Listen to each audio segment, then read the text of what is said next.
नमस्कार दोस्तों, वेलकम। स्वागत करता हूं आप सभी का एक बार फिर से आरएस जंक्शन पर। और जैसा कि आप देख सकते हैं, हाल ही में तेलंगाना जो है वहां पर रामप्पा मंदिर को हेरिटेज साइट घोषित करने के बाद यूनेस्को ने एक बार फिर से भारत की एक और साइट जो कि प्राचीनतम इतिहास को धारण करती है उसे 40वीं विश्व विरासत के रूप में घोषित किया है। और इस महीने की ये दूसरी विश्व विरासत है जिसको जो है यूनेस्को द्वारा भारत से चुना गया है।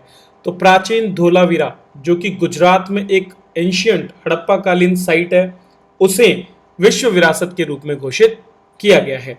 चलिए इसके बारे में विस्तार से जानकारी जानते हैं। तो हिंदी और इंग्लिश दोनों लैंग्वेजेस में मैं आपको ये देने का प्रयास करूंगा।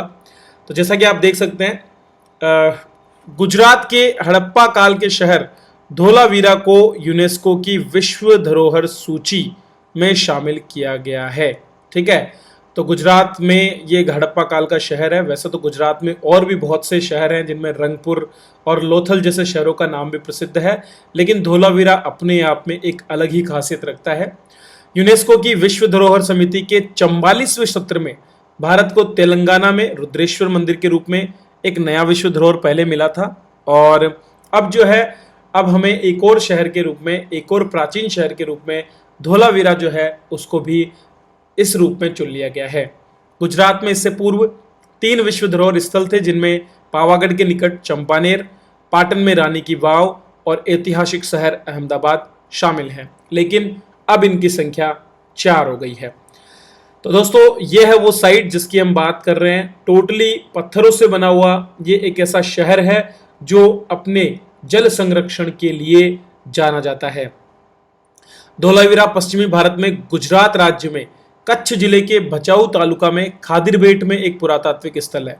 इस साइट को कोटड़ा टिम्बा के नाम से भी जाना जाता है और ये एक प्राचीन सिंधु घाटी सभ्यता का शहर है। भारतीय पुरातत्व सर्वेक्षण के जेपी जोशी द्वारा 1967-68 में इस साइट पर पहली खोज की गई थी और यह 8 प्रमुख हड़प्पा स्थलों में से 5वां सबसे बड़ा स्थल माना जाता है। दोस्तों, पुरातात्विकों का यह मानना है कि जो धोलावीरा है ये दक्षिण गुजरात, सिंध और पंजाब तथा पश्चिमी एशिया में बस्तियों के बीच एक व्यापारिक केंद्र के रूप में काम करता था। मकरान तट जो है सिंधु नदी का, उसके किनारे पर इसे एक महत्वपूर्ण व्यापारिक केंद्र माना गया है। शहर का निर्माण एक ज्यामितीय योजना में किया गया है, चौकोर आकार में, और शहरों के मुकाबले इसमें 3 भाग हैं। जहां जो सिंधु सभ्यता है उसके मोहनजोदड़ो और हड़प्पा जैसे शहरों को आप देखेंगे तो वहां पर 2 ही भाग होते थे, निचला नगर और ऊपर नगर। लेकिन धोलावीरा अपने आप में खास है क्योंकि यहाँ पर 3 हिस्से जो हैं शहर के हैं, जिसमें एक गढ़, एक मध्य शहर और एक निचला शहर सम्मिलित है। इसके अलावा जो और भी खासियत इसकी है वो ये है कि जहां हड़प्पा और मोहनजोदड़ो जैसे जो स्थल है उनकी ज्यादातर जो इमारतें वो ईंटों से बनी हुई है, वहीं पर धोलावीरा जो है उसकी अधिकतर इमारतें पत्थर से बनी है जो इस क्षेत्र में उपलब्ध पत्थरों से ही निर्मित है। तो यह है इसका लेआउट जो आपको दर्शाता है कि कैसे धोलावीरा के अंदर इसका निर्माण किया गया। तो आप देख सकते हैं ये ए में जो है यहाँ पर इसका जो किला है वो रहा, बी मध्य शहर है जबकि सी निचले शहर के रूप में, सी मध्य शहर है जबकि डी निचले शहर के रूप में। ठीक है, ई एक विशेष जो विभिन्न प्रकार के अनुष्ठानों के लिए स्थान है, एफ यहाँ पर एक कब्रगाह है, जबकि एच और एच में आप देख सकते हैं ये जो वाटर जैसा दिख रहा है ये 2 नहरें या कैनाल सी हैं जिनको पानी की व्यवस्था के लिए लाया गया। यहाँ पर इन पर बांध बनाए गए हैं और इन बांधों के माध्यम से जो है पानी को रोक करके, और ये जो ब्लू कलर में आप देख रहे हैं इनके माध्यम से, कैनाल्स के माध्यम से पूरे के पूरे शहर में फैलाया गया है। तो पूरे शहर में कैनाल से पानी की व्यवस्था करने का एक अद्भुत उदाहरण भी जो है धोलावीरा प्रस्तुत करता है।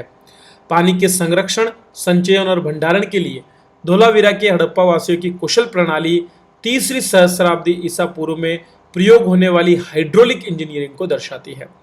इस शहर में विशाल जलाशय थे जिनमें से 3 अब तक खोज लिए गए हैं। इनका उपयोग बारिश से लाए गए ताजा पानी के भंडारण के लिए किया जाता था। माना जाता है कि साइट पर एक विशाल गोलाकार संरचना कब्र या स्मारक है। हालांकि वहां पर किसी तरह की कोई जो है कब्र हमको नहीं मिली है। पूर्वी द्वार के मार्ग में एक बिना सिर और बिना पैर वाले मनुष्य की एक नरम बलुआ पत्थर की मूर्ति भी मिली है। तो ये वो संरचना है जिसके बारे में मैं चर्चा कर रहा हूँ, जो कि यहाँ पर पाई गई है। तो अपने आप में एक बहुत ही महत्वपूर्ण साइट के रूप में ये धोलावीरा जो है ये माना जा रहा है, और अब ये 40वीं विश्व विरासत हमारी हो गई है।